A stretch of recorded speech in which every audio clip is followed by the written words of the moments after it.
Secrets of Louisville Chefs Live. We're at Sullivan University cooking up some great Southern cooking with one of Louisville's best chefs, and it starts right now. From Kitchen Theater at Sullivan University, this is Secrets of Louisville Chefs Live with your host, Kentucky's own Kevin Harnett, and America's Chief Entertaining Officer, Tim Laird. Here now, ready to reveal the secrets, Kevin Harnett. Hi, everybody, and welcome to Sullivan University. I'm Kevin Harnett here in the Kitchen Theater, and do we ever have a show planned for you today? If you like Southern cooking, you're going to love today's show. We're talking greens, grits, and bourbon braised pork shoulder. Wow, doesn't that sound good? Yeah, we're learning the secrets today. What do you say we get started with our cooking? And, by the way, it's the man who's going to mix up a brown derby at the end of the show. Here he is, Tim Laird. Hello, Kevin! How are you, my man? Oh, I'm doing great. I'll tell you, what a great audience. They're going to learn some great secrets. Oh. You know, we have the chef from the Bristol, and you're I going to love introduce that. him in a moment. But the Bristol, a long-time favorite among many Louisvillians. Big traditions here in Louisville, and I'll tell you what, they do a wonderful job, and we're going to find out some secrets of what they do so we can do this at home. I'm going to step out of the way. Let's All right, get thanks, the show Kevin. started. All right, everybody. It's a great day to be in Kitchen Theater. I'll tell you what, I am excited. We have a renowned chef that started at the Bristol on Bardstown Road, one of the originals, and here he is, without any further ado, Chris Ross. Hello, chef. Thank you. I'm telling you, everyone in this town knows the Bristol. And you started at the Bardstown Road operation and still help out down there, is that right? Yes. Wow, and I'll tell you what, just incredible things that you guys do. And many locations, but also you do a lot of catering as well. Yeah, our catering is definitely growing. Our catering commissary is on Melwood Avenue in the Melwood Arts Center. So if you have a party or something, we can call you guys up and you can help us out? No matter how big or small. What a traditional fare. I heard grits and greens and bourbon coming into this. Yeah, this is actually a dish we have at Bardstown Road that we put together for the Urban Bourbon Trail.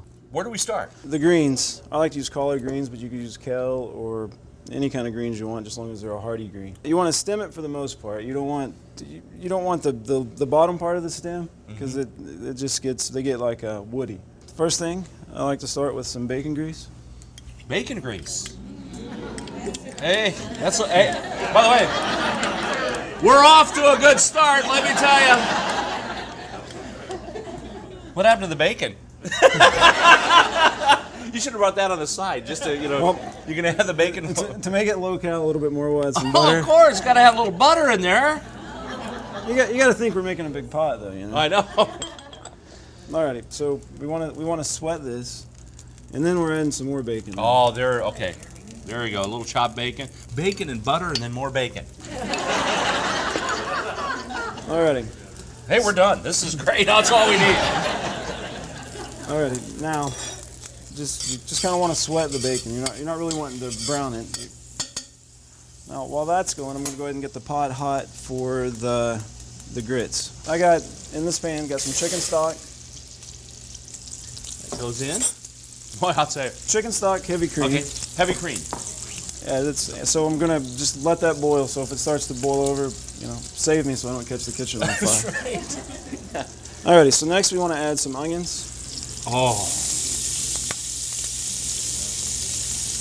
that just, and it's, you know what, I love this sound too. Nice little sizzle going on with the bacon and the fat and the onions. And then some carrots. Nice. Which carrots seem kind of strange in greens, but I like the carrots in there because greens sometimes get bitter. Okay. And a little extra sweetness I think helps out. And yeah, right, because the carrots will have a nice little sweetness to it. And by the way, you have diced this absolutely perfectly. Look at that. Well, that was, I actually graduated from Sullivan here. Oh! Yeah! Thank you. What a way, chef. And you can tell the discipline that goes in, because I'll tell you what, Sullivan grads, they are disciplined. And look at this. I mean, this is perfect. Well, I think that's, teaching new cooks or even seasoned veteran cooks, I think that's one of the most important things you can start with, besides seasoning and tasting your food, is your knife cuts. Because, like if you try to eat soup, you don't want like an onion like this big hanging off your soup spoon, All right. Another good secret revealed. That's why my soups aren't that good. I learned cutting and dicing. After you're done making your cocktails, you just dump it in your blender and peel it out. That's right.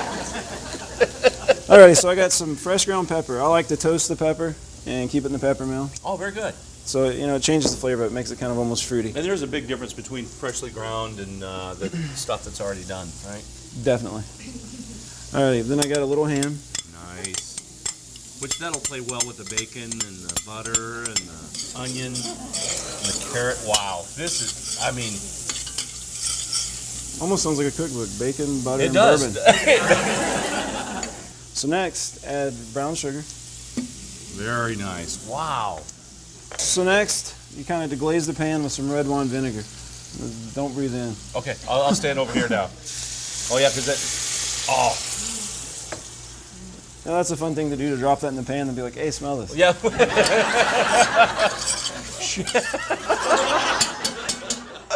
What a fun chef.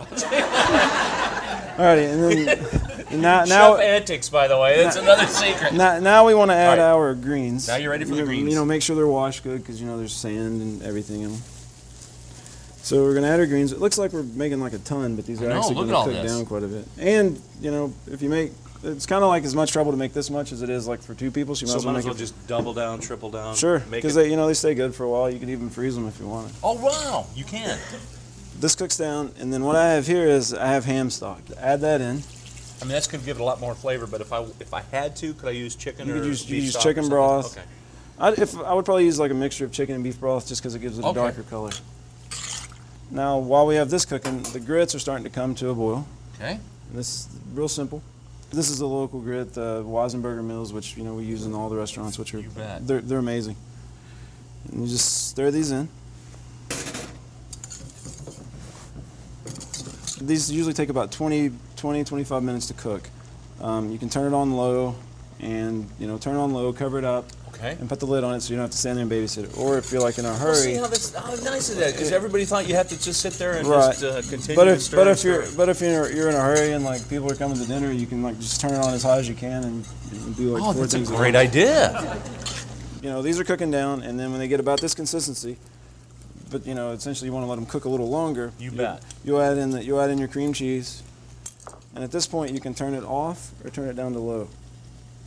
Because again, when they're boiling like that, I mean, they have a lot of heat in them already, and now it's just, Just melts the wow. cheese. Melts the cheese, comes out creamy, and this is essentially what we have.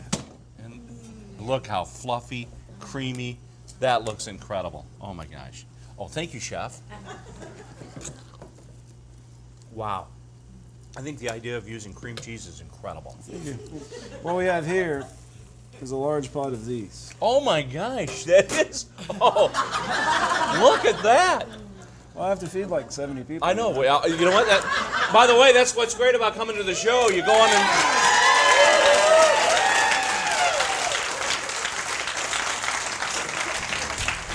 I'll tell you what, stay with us, because Chef's going to show us, tell us about, tease us what we're going to show. All right, next we're going to braise the pork shoulder, make a bourbon demi-glace sauce, and then we're going to put it all together. Wow, you don't want to miss that, so stay with us. When Secrets of Louisville Chef's Live continues.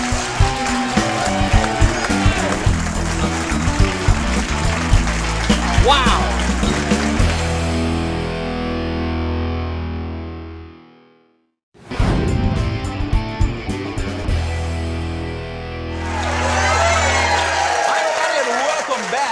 Enjoying some great cooking from Chris Ross, Bristol Catering. Wow, one of my favorite places, by the way, to have Sunday brunch, and now you're learning those secrets to true Southern cooking. If you're looking for those recipes, they're easy to find at newlocaltv.com. Now, we've learned the greens, we've learned the grits, and up next happens to be the bourbon braised shoulder. Now, we're going to get, they got a new, we're going to start that now. Let's bring in Chris and Tim. How about that? You know when it gets a we're on to something here, right? Chef knows. He brought the bourbon in here. This is exciting. It All right, really thanks, is. Kevin. You I'll bet. tell you what. Chef, here it is, the main dish, the entree, the superstar. This is a pork shoulder, also known as Boston Bud, or mostly known as pork barbecue. It's what everybody uses for, Oh, that's what that's... you smoke it, shred it. But this is a nice gourmet approach you can take to it. And to make it more manageable, to make it cook quicker, and to make it present better is, you know, I like to cut it in half. Oh, right in half, right down. Yeah. Okay. And you want to season it on all, so it's actually before you season it, you want to dry it off. Yeah, I like to pat it dry. Another secret revealed that helps. It'll help it sear better. Got some kosher salt. When you season stuff, you always want to hold your hand up high because a lot of people want to do that, and then it only seasons one part of it. Another good secret, because if you go up here, it just kind of spreads it out further, right? Right. Alrighty, so now Well, we I got just now love we the got a bacon. hot pan with bacon grease. Okay. We're gonna throw that in there so it sizzles. Wow.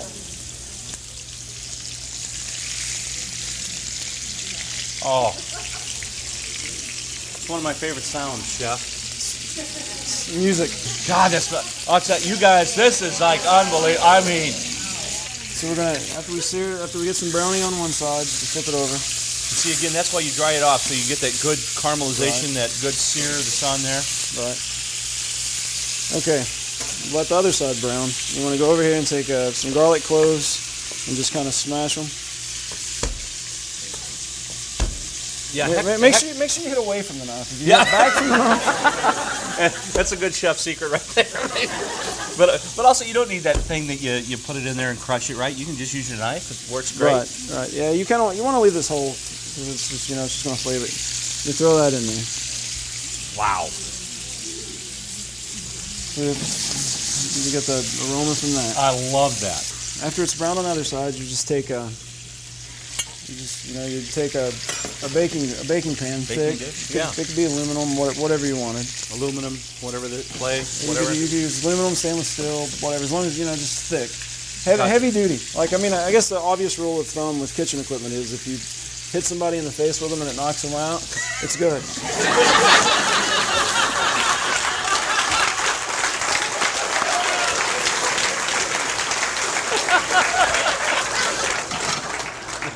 So, Another secret revealed. so now before your garlic. Oh look, Kevin left some here. So pull it from the heat. Exactly. I've never actually seen it done, but I've heard that if you pour it in over the flame, that it could shoot through the back of the bottle. It's kind of like I'd like to see it, just not on myself. And then that'll flame up. I'll tell you what. There it is. Yeah. Wow. Now that's a show. And then add in some ham stock. Oh my gosh. Alrighty. So then you add it back onto your pork. Loads of flavor. You want to cover Oh it. You my want to cover it gosh. up about halfway. Wow. And then I like to take a little bit more bourbon. Internally? Oh. I think that's your thing. Yeah. Alrighty. And add it to that. And this I think is very important for the way that it turns out. Is you want to take aluminum foil and you want to seal it really well. This is important because it creates like a, I don't know, the steam like almost creates like a pressure in there. Okay. And it cooks faster. And it actually probably tenderizes it or keeps it moist and everything. Yeah. It's a good, So good tip. you put this in the oven, 300 degrees, 3 to 4 hours. You just, it's one of those things you got to check to see if it's tender. so hang around about 3 hours. We're gonna. All right, everybody good with that? So here's what you have. After it comes out, you want to let it cool. It's rested. It's very well rested. So now what you want to do is you want to cut this into a nice cube shape. You cut it in half, and this will give you a chance to, you can trim off the fat. If you want, these perfect little pieces, you essentially cut them like this. Oh, look at that! Absolutely perfect. So essentially, this Okay. is what we have. Wow. After you cut your portions, you put them back in a baking Okay. in a baking pan, and then you would have stock left over, and you just cover it back with stock, cover it with foil, and then heat it really slow. Okay. And then then you have it. But what we're going to do, another way you can do it, again, if you're getting ready to eat in a hurry. Press for time. Here's a shortcut. Yes. So just get a pan warm, and then you're just going to add some more, add some more stock to it, Ham stock. and you're just going to let that get hot. Wow. So now back to the sauce. You can use beef stock or the ham stock again, and slightly thicken it with cornstarch. And then, Okay. what all this is kind of labor intensive per se, where there's all these different steps. So, like the first day you can make like the thickened beef stock when you're cooking this pork, and then the next day you make the grits and greens and then eat. That's a good way to break it up, so you're not doing everything all at once. So we're gonna add some bourbon to it, and actually you're thinning it down with bourbon. More black pepper, and then to finish this, I like to take some more whole butter. Of course you do. This is a classic French technique called monter au beurre. Oh, wow. So you're whisking in the butter. And you kind of want this, at this point you want to turn your heat down low because your butter will separate or break. That's great. You got to keep that stirring, keep that going a little bit. Yeah, turn your heat low. And essentially now everything's ready to go. So the plate up, our favorite part, Chef. We'll put it together. Here it goes. Oh, look at that. There's those beautiful grits. So then that goes on. So now we got our pork. Wow. You just want to put that on top. Oh, incredible. So and then we take our sauce. Wonderful sauce. Oh, heaven. Oh my gosh. Wow. And lastly, because a lot of the textures in this dish are all soft, so I want to add some crunch to it. So what this is, this is actually made from it's called a potato spinner. You can get them like an Asian market. You put a sweet potato in there and spin it, and then you deep fry it. Oh, what a great idea. So, and then you just put that on top like that. My gosh. Oh. Thank you. Wow. Chef Chris Ross, Bristol Bar&Grill. That is a masterpiece, Chef. I'm telling you what. Don't go away. Coming up next, it's a taste of Hollywood in Kitchen Theater as Tim Laird mixes up the Brown Derby. We're back with more Secrets of Louisville Chefs Live right after this.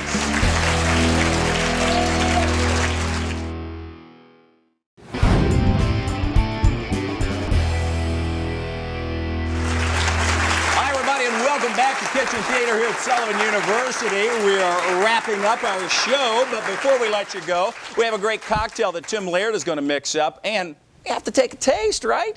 Locke Hines is here. Locke, nice to see you. Thank you, Kevin. On all of our, well, we are glad you're here. Among everyone else in our studio audience, you've been the lucky one chosen to come up here and take a taste. Okay. Yeah, two thumbs up already, just on the smell. Locke, we're great advocates of charitable groups across Louisville and our area that view us, and you are involved with the Rotary Club, and we said, hey, we're going to help you out. We gave a couple of tickets to the Kitchen Theater here, and you purchased those. Correct. Well, tell us a little bit about the charity of your choice. Well, I'm a member of the South Oldham Rotary Club, and we have an annual event, a bourbon and wine tasting at Udell Gardens, and this was one of the live auction items, and I was the lucky bidder. Well, and we are glad you bid. Yeah, but we raise funds for local and international charities. This event, our main two charities that receive the majority of the funds are Udell itself and Apple Patch. Great. And then we also use these funds for other local and international charities, water projects in underdeveloped countries and that sort of thing. Well, we are glad to be able to give just a couple of items to where it raises some money for great causes. The two you mentioned in particular are wonderful, close to my heart, Apple Patch and Udell both. Right. Yeah. Right. Take a taste. Let's see how the chef did. Chris Ross, hard at work, working with Bristol Catering. We've got the grits in there that Tim loves so much. Collard greens. Yep. Right. Yep. Oh, unbelievable. Yeah?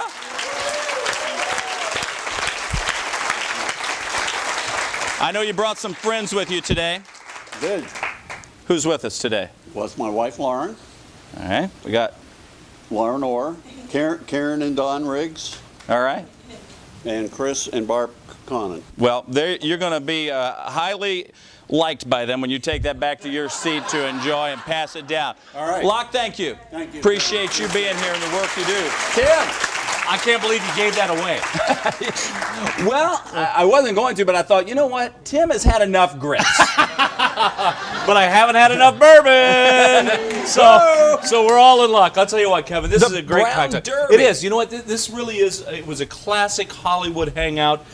People would go there and be entertained. And this cocktail comes right from the Brown Derby, which is closed now. But we've resurrected the cocktail. I'm going to show you how to make it. It's wonderful. One thing that stands out, and a lot of things you do stand out, but the stemware that goes into drink making is important. It is, and I'll tell you what. I brought this classic, what they call a coupe glass, which is a smaller. This is the size the martini glasses used to be in the day. I mean, it was just a nice little size. Used to sip on it. Now they're like big bowls and these huge things. And and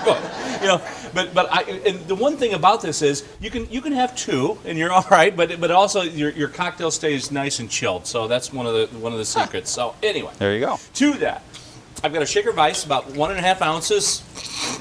Yeah, or a bottle. 1.5 ounces of Woodford Reserve goes in, and to that I'm going to put about an ounce of grapefruit juice. This really works, but now we need a sweetener. So this is honey syrup, and this is what they used. And it's 1 part honey, 1 part hot water, then chill it down. And as you can see, it's easy to mix with. If I just use the honey, it would sweeten it, but it would be hard to mix. So about 1/2 ounce of that goes in because I need a little something to cut the citrus and add to the bourbon. And one thing about it, what that honey syrup does is actually brings out the fruit flavor of the grapefruit and also enhances the bourbon a little bit. Give this a good shake. And secret at the top of all secrets from Tim Laird, use only fresh squeezed. Fresh squeezed. That's why I have this grapefruit, because the other one was squeezed here. But we're also going to pour that in here, and then I'm going to garnish with. And again, this is the zest of the grapefruit. So basically, I want to do this over the glass, and you can probably see the zest come out. Boom, like that. Give it a nice little So most squeeze. people would think that doesn't. Boom. That's not there going it to is. matter. Did you see that? Yeah, but that really matters. Oh, it does, because that's where all that grapefruit goodness, all the flavors come in, and it really adds to the cocktail. And again, when it was classic cocktails, this is what they did it. They used its fresh ingredients and just, boom, made sure it's all handcrafted, all well done. It's in a chilled martini glass. Look at that. Let's see how we did. Cheers. Cheers. To the classic Hollywood days. Wow. That's good. That is good. It's so good, I might have to try another. Yeah, I kind of feel like I should just knock it back and be like, all right, whip me up another. No, it's not a shot. No, Right. Kevin, it's a cocktail. I'm confused with this tiny glass you've given me. What a great show. That was a lot of fun. All right, Kevin. It's already time to go. We're finished. Hey, guys, listen, thank you all for being here. This has been a fantastic show. We appreciate all of our audience members here. They've been wonderful. We thank you for watching. Thanks to Sullivan University for hosting us. They've been a great sponsor for 10 years right here on Secrets of Louisville Chefs, and we look for many more years to come. For Tim Laird, I'm Kevin Harnett. If you're looking for those recipes, newlocaltv.com. We'll see you next time on Secrets of Louisville Chefs Live. Secrets of Louisville Chefs Live is recorded in front of a live studio audience.